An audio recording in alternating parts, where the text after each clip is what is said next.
Capítulo 8. Una vida sin pesares. La práctica de la confesión. Muchos cristianos se sienten increíblemente horrorizados cuando de repente se descubre a un verdadero pecador entre los justos. Por eso, seguimos solos con nuestro pecado, viviendo en la mentira y la hipocresía. Y el que está solo con sus pecados, está solo por completo. Dietrich Bonhoeffer.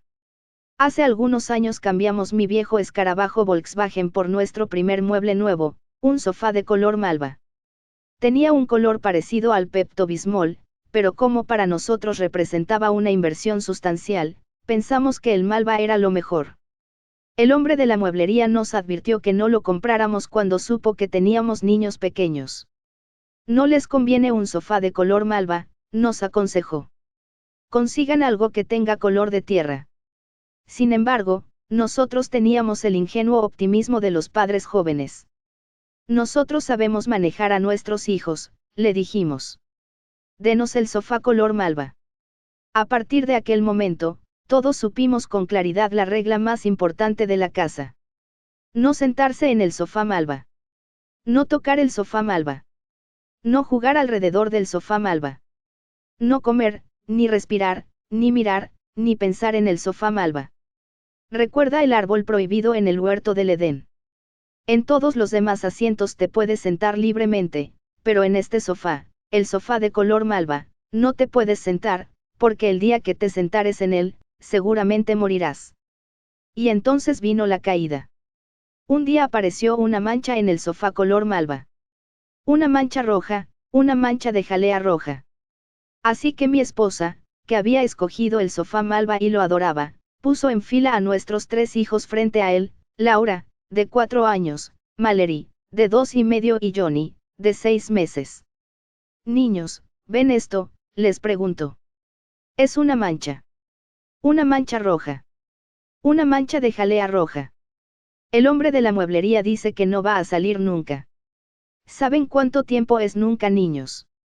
Pues el tiempo que vamos a quedarnos aquí de pie, hasta que uno de ustedes me diga quién manchó el sofá malva.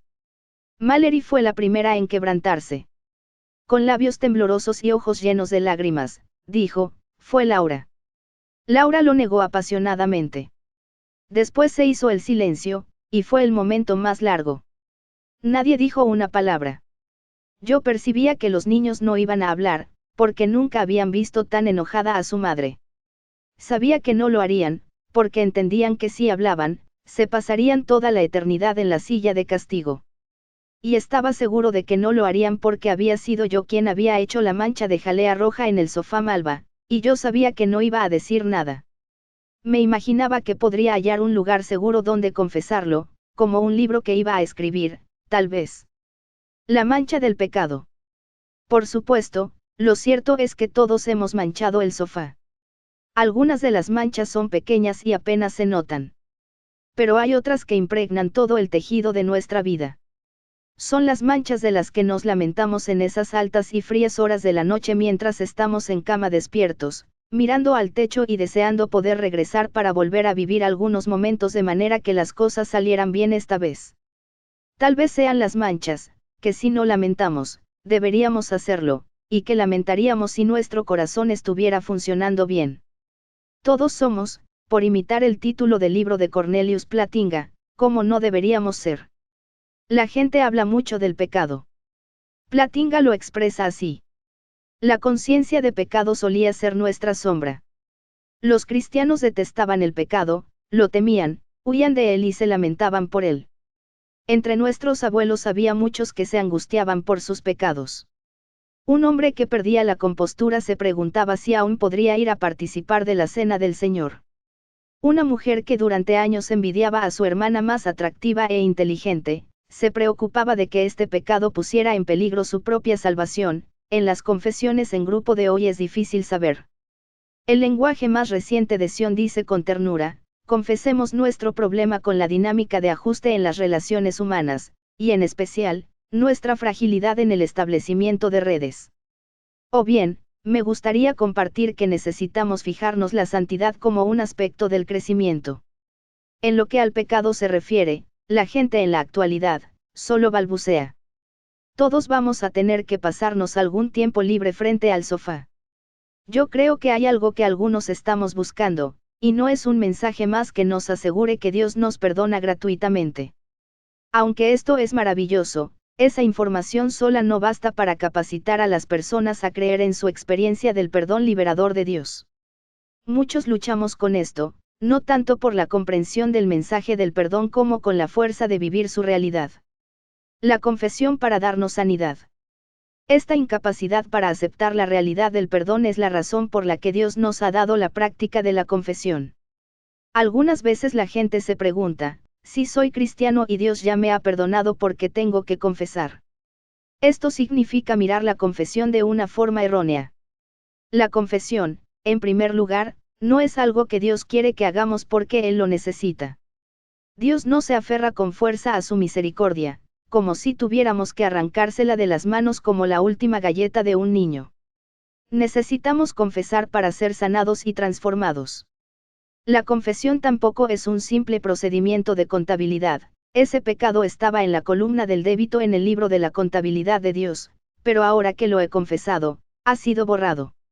La confesión no es algo mecánico, es una práctica, que si la realizamos con sabiduría, nos ayudará a ser transformados. Cuando practicamos bien la confesión suceden dos cosas. La primera, es que quedamos libres de la culpa. La segunda es que será menos probable que pequemos de la misma forma en el futuro, aunque sea solo un poco, que si no hubiéramos confesado. Vamos a ver y sentir el pecado como algo menos atractivo. Entonces, ¿cómo practicamos la confesión de tal forma que nos comience a sanar el alma? ¿Qué esperanza hay para la gente manchada como nosotros? La confesión que nos ayuda a experimentar el poder del perdón es un proceso, no un solo acto. Pensemos en la confesión como un proceso en 6 pasos para eliminar las manchas espirituales. La preparación. El primer paso es la preparación. Comenzamos poniéndonos al cuidado del Espíritu y pidiéndole que nos ayude. Si no se hace esto, la confesión resulta peligrosa. Dejados a nuestras propias fuerzas tendemos a condenarnos por cosas de las cuales no nos deberíamos sentir culpables, o a tratar de disfrazar las manchas verdaderamente horribles que exigen atención.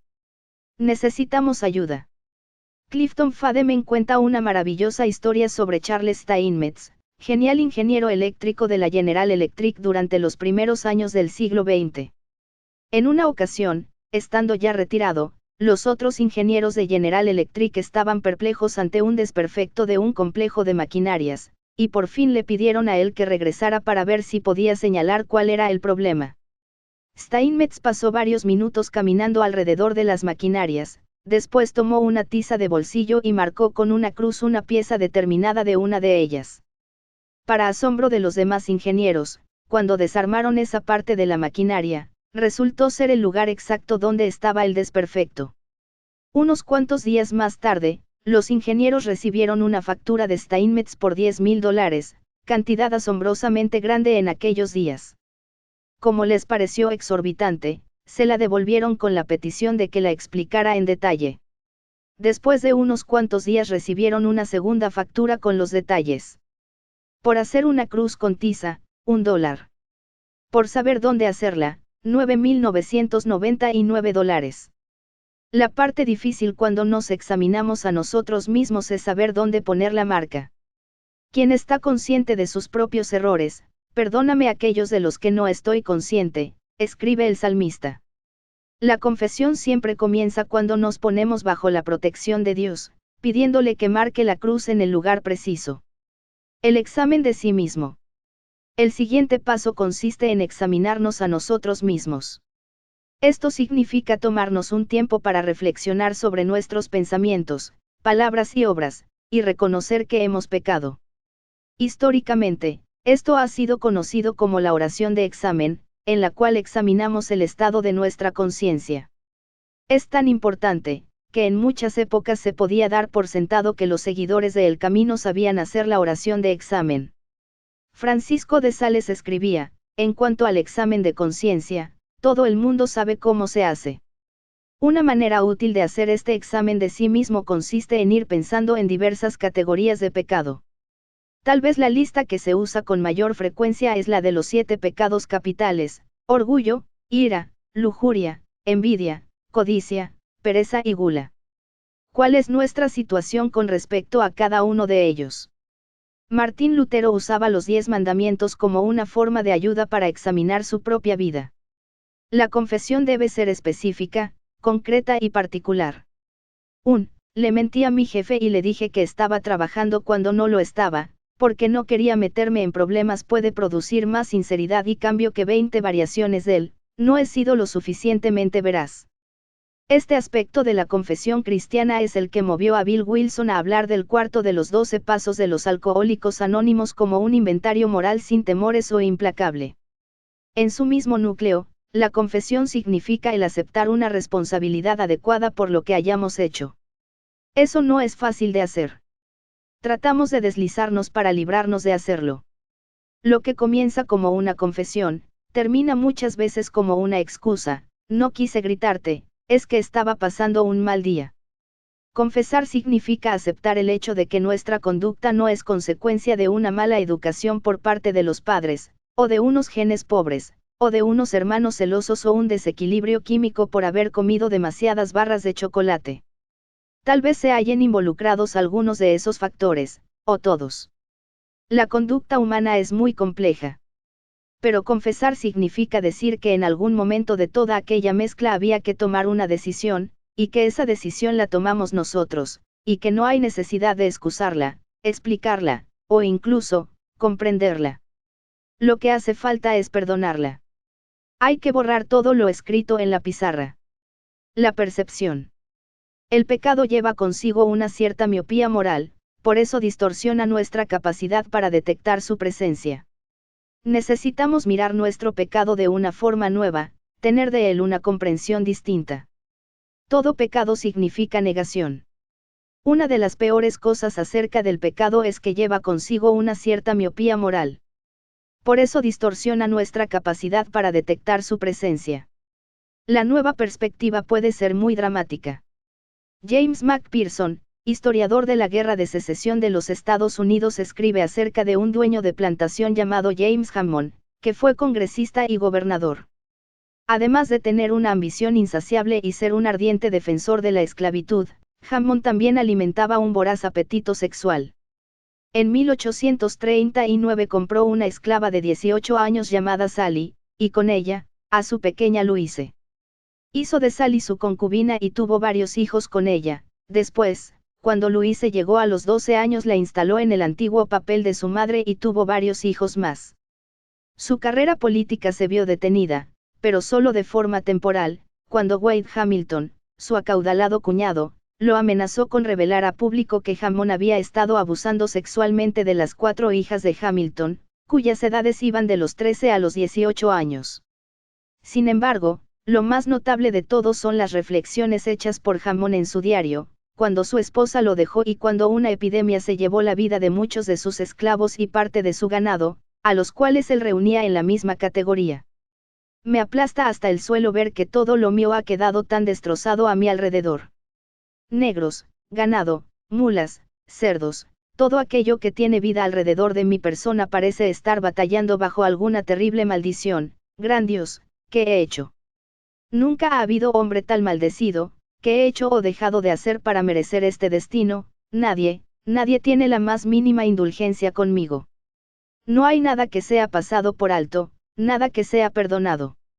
Nosotros no seremos monstruos, no habremos esclavizado, ni violado seres humanos, como Hammond. Pero de una forma menor y más silenciosa, esa misma capacidad para engañarnos a nosotros mismos funciona en nuestro interior. Podemos mentir para evitar el dolor y estar apenas conscientes de que lo hemos hecho. Podemos halagar o tratar de manipular, casi sin reflexionar en lo que hacemos, como si estuviéramos funcionando con el piloto automático. Podemos pasar por alto la injusticia o las necesidades humanas por largos periodos de tiempo sin que se nos encienda ninguna luz de advertencia moral. Es decir, que en este paso de confesión buscamos una percepción sincera. Queremos ver nuestro pecado a través de una lente nueva. Comenzamos a verlos a través de los ojos de la persona con la cual hemos pecado. Luchamos por verlos con los ojos de Dios. Jesús hablaba con frecuencia de lo necesaria que es esta perspectiva tan distinta. A los líderes religiosos les advirtió que no juzgaran. ¿Por qué te fijas en la astilla que tiene tu hermano en el ojo, y no le das importancia a la viga que está en el tuyo? ¿Cómo puedes decir a tu hermano, déjame sacarte la astilla del ojo, cuando ahí tienes una viga en el tuyo? Hipócrita, saca primero la viga de tu propio ojo, y entonces verás con claridad para sacar la astilla del ojo de tu hermano. Cuando tenemos una viga en el ojo, no una ramita, sino algo del tamaño de una canoa, queda afectada nuestra capacidad para percibir con precisión. Esto es lo que les pasaba a quienes estaban escuchando a Jesús.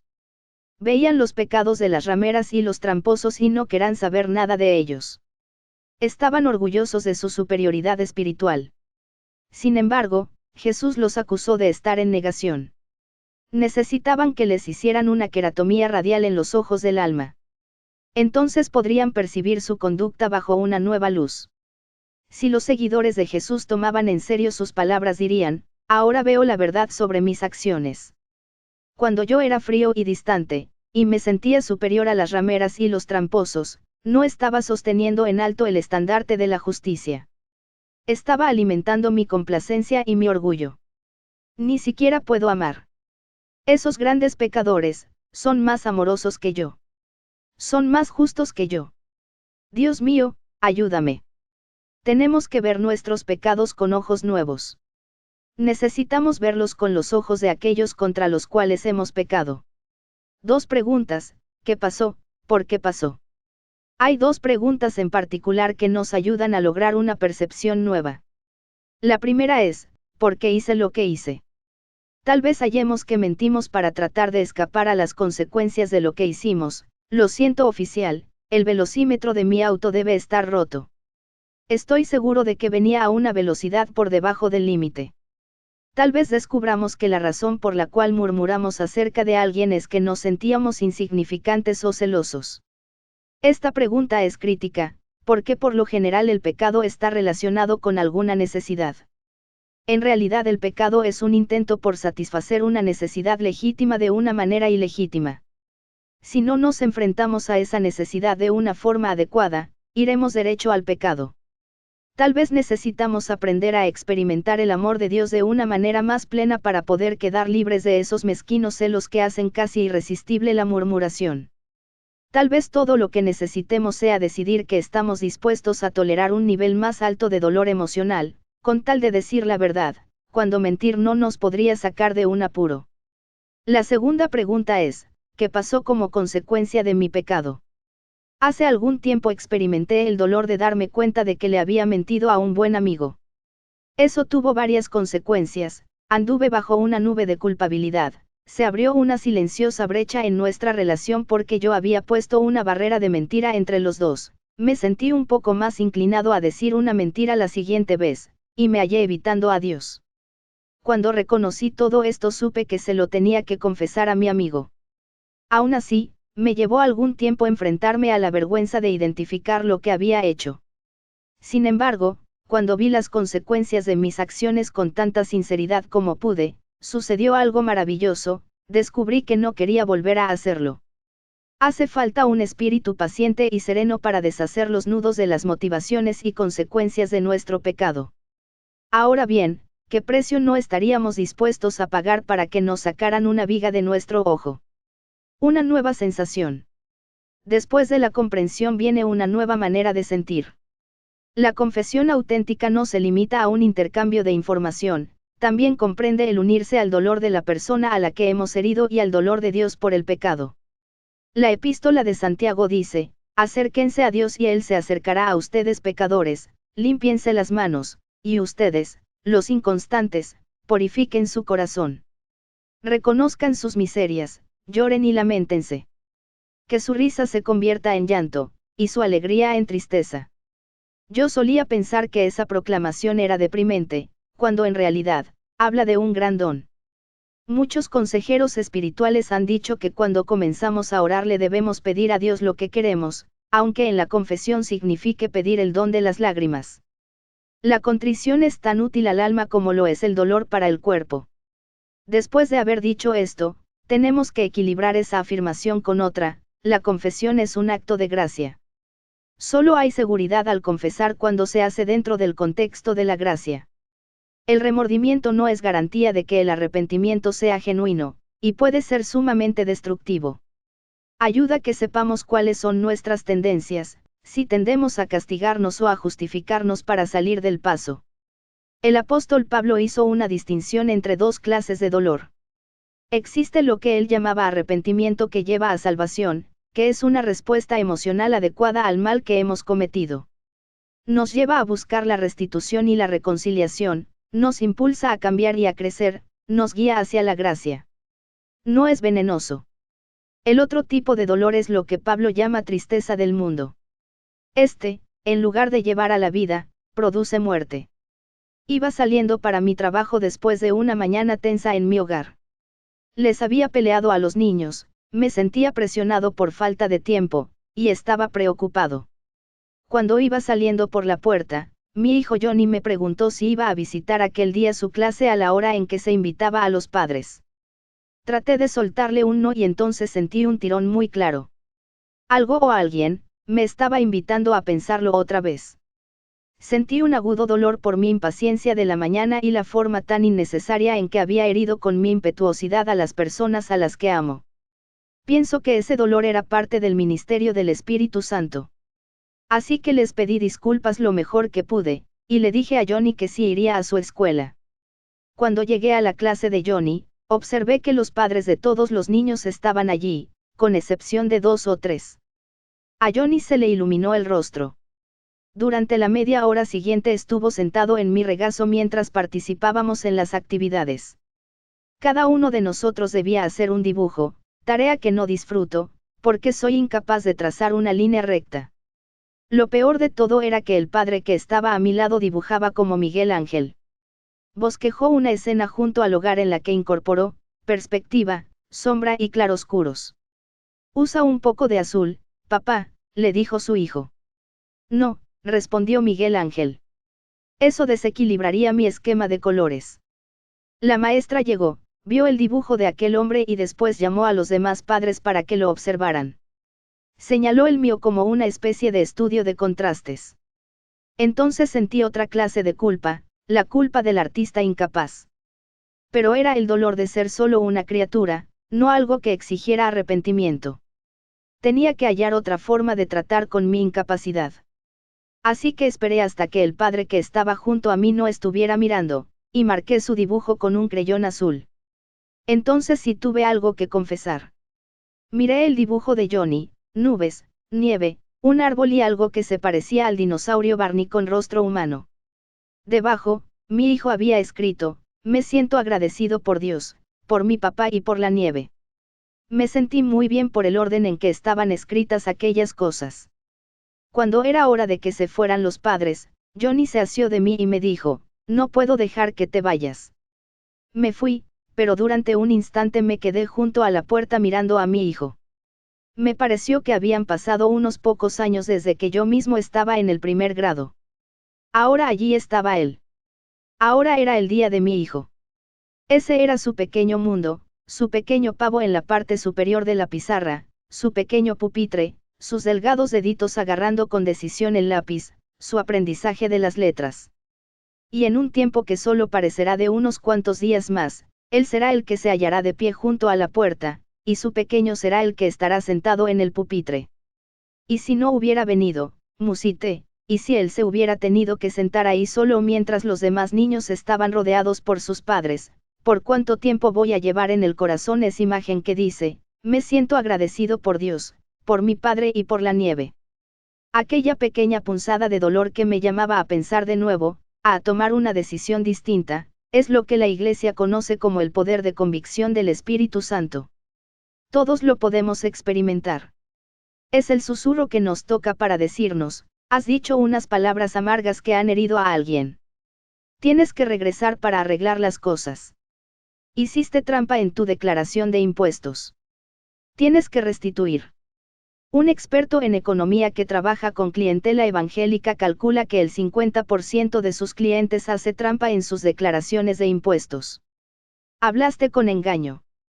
Tienes que volver para decir la verdad. Este es un dolor con esperanza, el sufrimiento de unas heridas que sanan. Una nueva promesa. Pero la confesión no consiste solo en decir lo que hemos hecho en el pasado. Comprende también nuestra intención con respecto al futuro. Exige una especie de promesa. Mientras Dios obra en nosotros por medio del proceso de la confesión, sentimos un profundo anhelo de no hacer de nuevo eso que tanto hiere. Por esto hacemos una promesa. Tomamos la resolución de que, con la ayuda de Dios, vamos a cambiar. Eso comprenderá tratar de enderezar el mal que hicimos hasta el punto en que sea posible. Fue lo que Zaqueo decidió hacer. Ahora mismo voy a dar a los pobres la mitad de mis bienes, dijo, y si en algo he defraudado a alguien, le devolveré 4 veces la cantidad que sea. El nivel de nuestros compromisos nos ayuda a saber si en realidad nos estamos arrepintiendo o solo estamos tratando de controlar los daños. ¿Tenemos el anhelo de enderezar las cosas, o solo queremos reducir al mínimo las consecuencias dolorosas? Lewis Midis pregunta. ¿Por qué va usted a esperar que alguien tome en serio su confesión, a menos que prometa que tiene la intención de no echar a perder su relación de nuevo con más dolor injusto? Usted no puede dar garantía alguna, los mejores de nosotros se echarían para atrás en lo prometido. Pero todo el que ha sido herido, debería esperar, por lo menos, unas intenciones sinceras. La cumbre, la gracia sanadora. El paso final en la confesión, la cima de la montaña, es la gracia.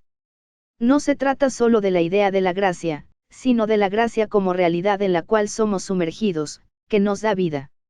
En la película de Misión, Robert De Niro hace el papel de Mendoza, un personaje tan totalmente egoísta, vil y brutal, que no parece haber esperanza alguna para él. Cuando decide arrepentirse se le exige, como acto de penitencia, que lleve una pesada carga atada al cuerpo donde quiera que vaya.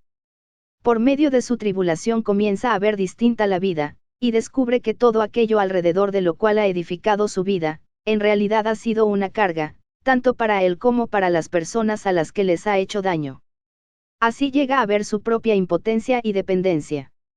Un día, mientras sube con desespero una montaña, Mendoza se da cuenta de que no lo va a lograr, y que está poniendo en peligro la vida de los que suben con él. De repente, uno de los indígenas saca un cuchillo. Mendoza teme que lo vaya a matar, pero lo que hace con el cuchillo es cortar la soga que tiene atada a su carga. Es libre.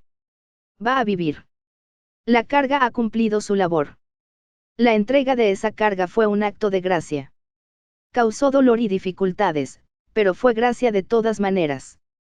La liberación de la carga fue un acto de gracia mayor aún. Lo mismo sucede con la confesión.